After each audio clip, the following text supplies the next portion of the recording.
جی محمد امین صاحب السلام علیکم۔ وعلیکم السلام سر، کیسے ہیں آپ؟ ٹھیک ہیں؟ اللہ تعالیٰ کا بڑا احسان ہے، تھینک یو سر، اللہ آپ کو جزائے خیر دے۔ جی سر، بہت خوشی ہو رہی ہے آپ کو دیکھ کے، آپ سے بات کر رہے کیونکہ میں کافی ماہ سے آپ کو سن رہا ہوں، آپ کو فالو کر تھینک رہا یو ہوں، سر، اور آپ کی باتیں جو ہے وہ بہت دل کو لگتی ہیں، لاجیکلی بھی۔ ایک تو تھینک یو ریفرنس تو سر، آپ دیتے ہی ہیں کتابوں سے۔ اللہ آپ کو بہت سلامتی دے۔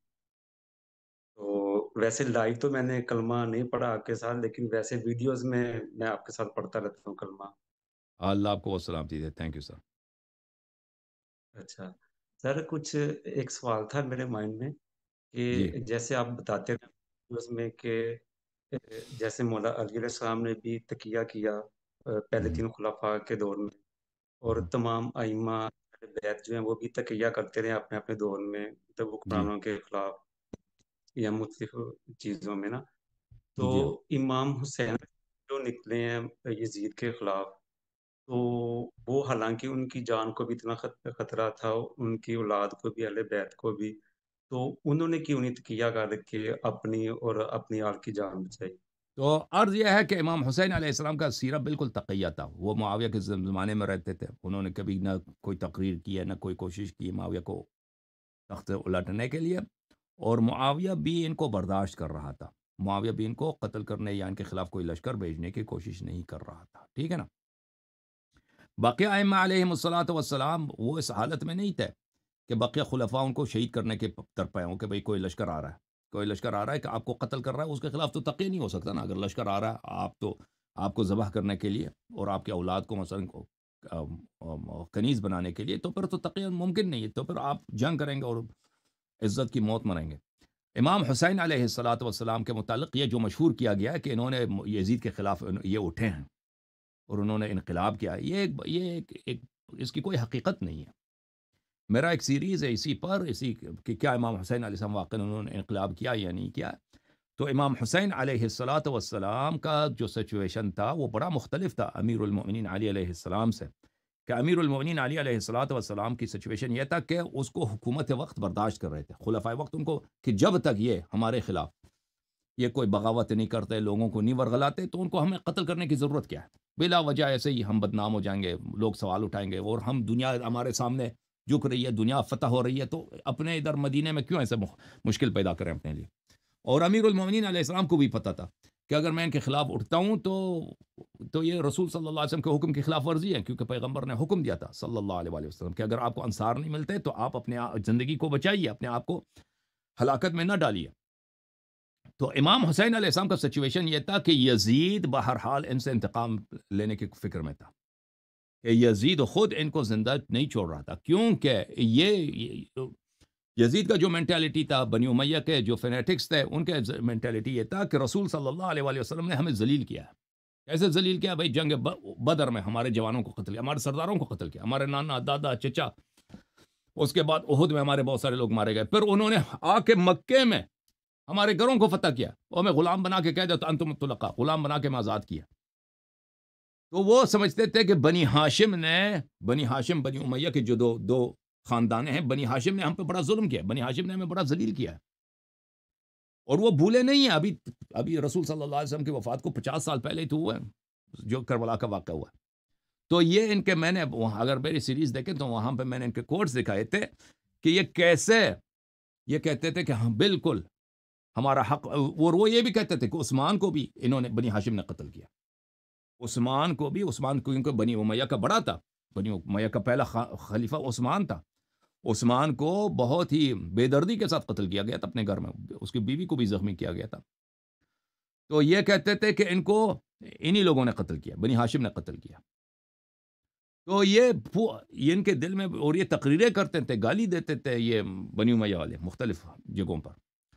تو جب امام حسین علیہ الصلوۃ والسلام جب معاویہ کا وفات ہوا ہے اور یزید خلیفہ بنا ہے، تو یزید تو وہ یہی چاہ رہا تھا، اس کا ارادہ یہی تھا کہ میں امام حسین علیہ السلام کو قتل کروں۔ تو امام حسین علیہ السلام بار بار یہی کہہ رہے تھے کہ میں دنیا میں کہیں جاؤں یہ مجھے قتل کریں گے، اور وہ مکہ آئے، مکہ آنے سے پہلے میں نے کتنے کوٹس دکھائے کہ وہ کہہ رہے تھے میں مکہ جاؤں گا، ادھر اگر مجھے ان لوگوں نے رہنے دیا تو میں مستقل مکہ رہوں گا، پھر میں ہمیشہ کے لیے مکہ رہوں گا۔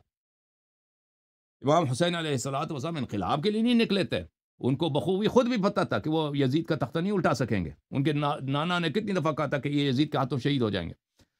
تو امام حسین علیہ الصلاۃ والسلام جب مکے میں تھے تو اس وقت بنی امیہ کی جانب سے بڑا لشکر آیا تھا کہ حج کے وقت ان کو شہید کیا جائے. اور اسی وقت کوفے کے لوگ بہت ہی ہزاروں کی تعداد میں خطوط بھیج رہے تھے کہ آپ ادھر آ جائیں, ہم آپ کے سب سپاہی ہیں, آپ کے لشکر ہیں, ادھر آ جائیں, آپ کی ادھر بادشاہت ہے. امام حسین علیہ الصلاۃ والسلام مکے میں رہتے تو شہید ہو جاتے. دوسری طرف کوفے والے بلا رہے ہیں اور ان کو یہ بھی بخوبی پتہ ہے کہ کوفے والے وعدہ نہیں نبھائیں گے, جب وہ قریب آ جائیں گے تو وہ ان کو شہید کریں گے. لیکن ان کے پاس چارہ کوئی نہیں تھا. وہ خود کہہ رہے تھے کہ میں اور لوگ بھی یہ مشورہ دے رہے تھے کہ آپ کوفہ نہ جائیں, آپ شہید ہو جائیں گے. تو یہی کہتے تھے کہ میں جہاں بھی جاؤں میری شہادت ہوگی, میں جہاں بھی جاؤں میری شہادت ہوگی. سر اگر وہ کوفہ نہ جاتے تو تاریخ ان پہ سوالیہ نشان رکھ لیتا کہ آپ کی یہ بہت بڑی سیاسی غلطی ہے کہ آپ کے پاس جب ہزاروں کی تعداد میں لشکر کوفے میں موجود تھے, کیوں آپ نہیں گئے؟ وہ آپ کے والد صاحب ابھی 20 سال پہلے والد صاحب کا دارالخلافہ وہیں پہ تھا. کوفے کے لوگوں نے ہزاروں کی تعداد میں آپ کو بلایا, آپ نے اپنے چچا کے لڑکے یا مسلم کو بھی بھیجا, مسلم ابن عقیل نے بھی, لوگوں نے ان سے بیعت کیا. مسلم نے بھی مشورہ دیا کہ آپ آ جائیں, ادھر سب تیار ہے تو آپ آ جائیں. تو اس طرح ہوا. امام حسین علیہ الصلاۃ والسلام نے خروج نہیں فرمایا, ٹھیک ہے نا. امام حسین علیہ الصلاۃ والسلام اس طرح کہ آپ اپنے گھر میں بیٹھے ہیں نا, آپ حکومت سے تقیہ کر رہے ہیں, حکومت آپ کے پیچھے نہیں آتی, آپ کو حکومت سے کوئی کام نہیں ہے, تو ایک دوسرے کو برداشت کر رہے ہیں نا. بقیہ اماموں کا یہ صورتحال تھا, ٹھیک ہے نا. امام حسین علیہ الصلاۃ والسلام کا اس طرح صورتحال کہ وہ اپنے گھر میں بیٹھے ہیں, حکومت آ رہا ہے, وہ کہتا ہے ہمیں ان سے کام ہے, یہ ہم سے کام نہیں لے, ہم ان سے کام ہے, ہم ان کے نانا کا, ان کے بابا کا انتقام سے ان کو قتل کریں گے. تو اب امام حسین علیہ الصلاۃ والسلام وہ عزت, ان کے پاس چارہ ہی نہیں سوائے لڑنے کے, سوائے جہاد کرنے کے, لڑنے کے کوئی چارہ ہی نہیں ہے, ٹھیک ہے نا. تو یہ میرے وہ پورا سیریز آپ ملاحظہ فرمائیں, اور وہ سیریز اسی یوٹیوب چینل میں. جی سر بولیں. سیریز اسی یوٹیوب چینل میں موجود ہے, ہمارے یوٹیوب چینل, فیس بک پہ وغیرہ میں موجود ہے. جی ہاں. اچھا, وہ جو یہ سنیوں نے مشہور کیا ہوا کہ وہ کوفے والے شیعہ تھے اور انہوں نے دغا کیا, اس میں کیا حقیقت ہے؟ وہ کون لوگ تھے کوفہ والے جو ان کو کوفے پہلے بلا والے رہے تھے, پھر دیکھیں, ان کا کوفے ساتھ نہیں دے والے سکے؟ لغوی لحاظ سے شیعہ تھے, وہ شیعہ اثنا عشری نہیں تھے, اور وہ اس طرح شیعہ تھے کہ وہ ابو بکر عمر کو صحیح خلیفہ مانتے تھے.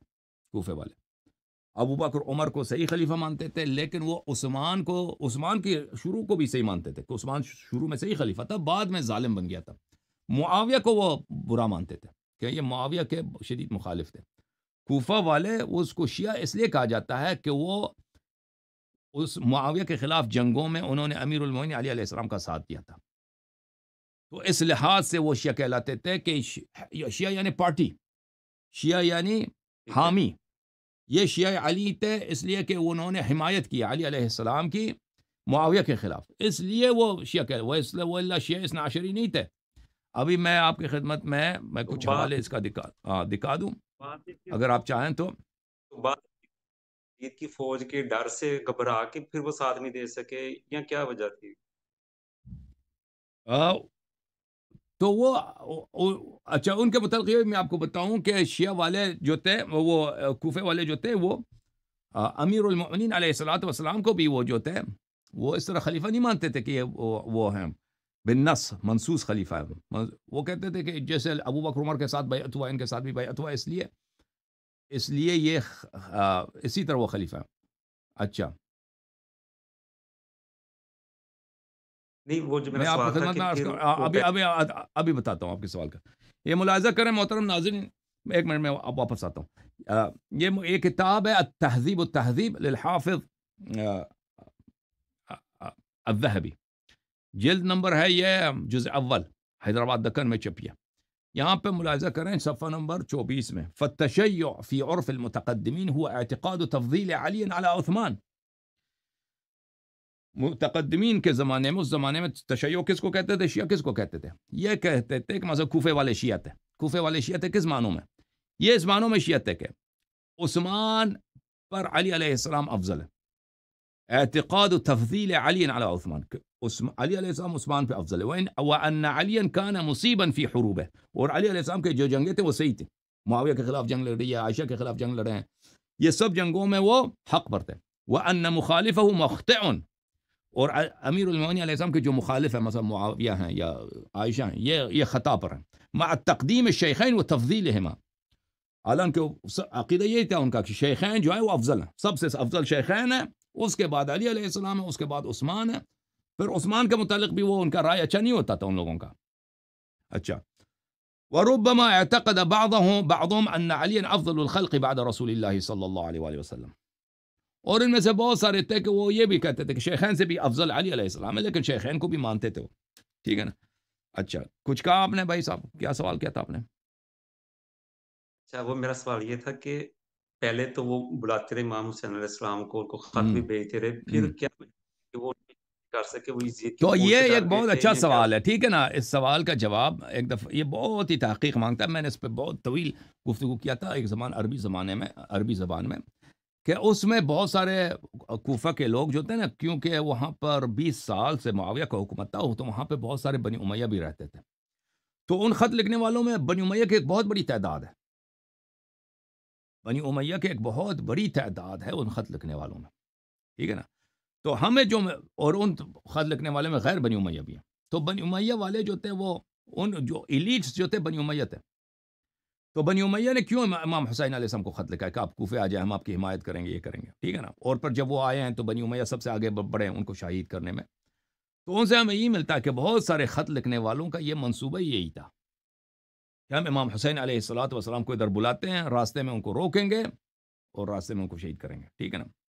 اس کا اور ان اس کا بنتا ہی نہیں ہے. کیوں بنی امیہ کیوں امام حسین علیہ السلام کو کوفہ بلائیں؟ اس کے علاوہ جو باقی جو لوگ تھے ان کو زیاد ابن ابی جو تھا، جو کوفے کا گورنر تھا یزید کی جانب سے، وہ بڑا لائق آدمی تھا، بہت شیطان آدمی تھا. تو اس نے لوگوں کو بہت ڈرایا تھا کہ خبردار کہ آپ میں سے کوئی علی علیہ السلام امام حسین علیہ السلام کا ساتھ دے دے. اگر کوئی بھی شخص ساتھ دے دیتا ہے تو میں اس کے گھر کو تباہ کر دوں گا، اس کے گھر والوں کو قتل کر دوں گا، اور اس کے بچوں پہ رحم نہیں کروں گا. تو بہت سارے لوگ ڈر گئے تھے اسی لیے. اور جو قبائل کے جو سربراہ تھے، ہاں، اس زمانے میں وہ معاشرہ جو تھا قبائلی نظام تھا اس زمانے میں. اب آپ کے پاکستان میں جو ہے نا، کون سا نظام ہے؟ پارٹیوں کا نظام ہے. ٹھیک ہے نا. مثلا پیپلز پارٹی ہے یا تحریک انصاف ہے یا نواز شریف گروپ ہے، یہ جو مختلف علاقے میں پارٹی لیڈرز ہوتے ہیں نا، اگر آپ ان کو خرید لیں تو عوام ساتھ آ جائیں گے، ووٹ وغیرہ آپ کے ساتھ آ جائیں گے. ٹھیک ہے نا. تو اس زمانے میں یہ تھا کہ اس نے جو علاقے کے جو مختلف قبیلوں کے سردار ہوتے ہیں، ان کچھ کو ڈرا دمکا کر اور کچھ کو پیسے رشوت وغیرہ دے کر اپنے ساتھ ملا لیا تھا. لوگ تو وہی قبائلی سرداروں کے ساتھ ہوتے تھے اس زمانے میں. ٹھیک ہے نا. تو اس طرح لوگوں کی اکثریت جو ہے. جی سر خط بولیں. لکھنے والوں میں کچھ صحابہ سننے میں آتا ہے کہ وہ تھے اس ٹائم میں کچھ، جو صحابہ بعد میں وہ بھی اس زمانے میں دیکھیں سر، 60 ہجری میں صحابہ بہت بزرگ ہو چکے تھے. ٹھیک ہے نا. کربلا کے میدان میں کچھ صحابہ تھے، کچھ 4-5 صحابہ یا اس سے زیادہ کا نام ہمیں ملتا ہے جنہوں نے امام حسین علیہ السلام کے خلاف تلوار اٹھایا. ٹھیک ہے نا. جنگوں میں شرکت کیا. لیکن زمانہ یہ تھا 60 ہجری میں، یعنی رسول صلی اللہ علیہ وسلم کی وفات سے 50 سال ہو چکے ہیں. جو اس زمانے میں 15 سال کے تھے اب 65 سال کے ہیں، جو اس زمانے میں 30 سال کے تھے اب اگر زندہ ہیں تو 80 سال کے ہیں نا. تو صحابہ کا دور تقریباً انتہا پہ تھا. لیکن اس کے باوجود کچھ صحابہ تھے جنہوں نے امام حسین علیہ السلام کے خلاف تلوار اٹھائی، یہ جنگ کیا. جی ہاں. ٹھیک ہے. اچھا، ایک اور سوال تھا کہ حضرت عمر کا جب آخری ٹائم ہے، جب انہوں نے وہ کمیٹی بنائی تھی 6 بندوں کی، تو ہماری سنی ایک کتاب میں ہے، وہ کتاب مجھے نہیں یاد، حوالہ بھی نہیں یاد، لیکن وہ میں نے حدیث پڑھی بھی ہے، سنی بھی ہے کہ انہوں نے ایک خطبہ دیا تھا کہ یہ جو طلقاء ہیں ان کا کوئی حصہ نہیں ہے، یہ ابن طلقاء جو ہیں یہ خلافت کے حقدار نہیں ہیں، اگر کوئی خلافت کا مطالبہ کرے تو ان کو قتل کر دو، اور یہ جو کمیٹی ہے ان میں سے کوئی بندہ سلیکٹ ہونا چاہیے. تو پھر معاویہ کیسے بن گیا خلیفہ؟ وہ بھی سنا ہے کہ حضرت عمر کے دور میں ہی بنا ہے خلیفہ. نہیں، عمر جو ہے طلقاء کے خلاف نہیں تھا. عمر کو حکومت ہی طلقاء نے دی ہے. عمر کی خلافت ہی نہیں بنتی تھی اگر ابو سفیان اس کو خلیفہ نے بنا تھا. ٹھیک ہے نا. طلقاء کا تو حلیف تھا، طلقاء کے ساتھ تھا. بالکل. معاویہ کو عمر ہی نے تو حکومت دیا ہے. معاویہ جو ہے شام کا گورنر کس کے زمانے میں بنا؟ ابو بکر کے زمانے میں. پھر عمر نے کبھی اس کو عزل نہیں کیا ہے. ٹھیک ہے نا. جی ہاں، ٹھیک ہے۔ اوکے میرے بھائی. اچھا وہ حضرت عمر کے دور میں بنا ہے وہ معاویہ؟ بلکہ دیکھیں اس کا اصل ایک بڑا بھائی تھا معاویہ کا، اس کا نام یزید تھا، ابو سفیان کا بڑا بیٹا تھا. ابو بکر نے شام کے فتح سے پہلے وہ وعدہ کیا تھا کہ شام کی حکومت ہم ابو سفیان کے بیٹے کو دیں گے، اور یہ وعدہ اسی لیے کیا گیا تھا کیونکہ وہ ابو سفیان نے بڑی جدوجہد کی تھی اس کو حکومت دلانے میں. جیسے مثلا ابھی وہ ہوتا ہے نا، انتخابات ہوتے ہیں آپ کے پاکستان میں، جو کسی کو وزیر اعظم بننے میں مدد دے دیتا ہے، پر اس کو وہی وعدہ کیا جاتا ہے کہ ہم آپ کو مثلا بلوچستان کا یا پنجاب کا وزیر اعلیٰ بنائیں گے، یا سندھ کا وزیر اعلیٰ بنائیں گے، یا آپ کو وزارت داخلہ، ایک بہت اچھا اس کو پورٹ فولیو دیا جاتا ہے. تو اس زمانے میں بھی یزید جو تھا معاویہ کا بڑا بھائی، اس کو شام جو اس زمانے کا سب سے بڑا صنعت کا، تجارت کا، ثقافت کا سب سے بڑا مرکز، نہ مکہ تھا نہ مدینہ تھا بھائی، اس زمانے میں شام تھا، ثروت کا، تجارت سب وہاں تھا. تو شام ہم ان کو دیں گے. تو پھر وہ جو ہی شام فتح ہو گیا نا، ابو بکر بھی وفات پا گئے. تو پھر عمر نے اس کے وعدے پہ عمل کیا اور اس کو شام کی حکومت یزید کو دیا. پھر یزید مر گیا. یزید جو ہے نا، معاویہ کا بڑا بھائی جس کا نام یزید تھا، ابو سفیان کا بیٹا، وہاں شام میں ایک طاعون آیا، طاعون میں یہ مر گیا. تو پھر اس کے بعد انہوں نے معاویہ کو وہاں پہ حاکم بنایا. پھر معاویہ حاکم رہا آخر تک، سنہ 60 تک. اوکے، تھینک یو سر، اللہ آپ کو جزائے خیر دے. جھوم جاؤ، پرواز کرو، کیوں فخر سے سر اٹھا، کیونکہ اللہ تعالیٰ نے تمہیں انتخاب کیا. صراط حق پر صرف تم ہو، صراط ایمان پر صرف کیا، کیونکہ اللہ تعالیٰ نے تمہیں انتخاب کیا. صراط حق پر صرف تم ہو، صراط ایمان پر صرف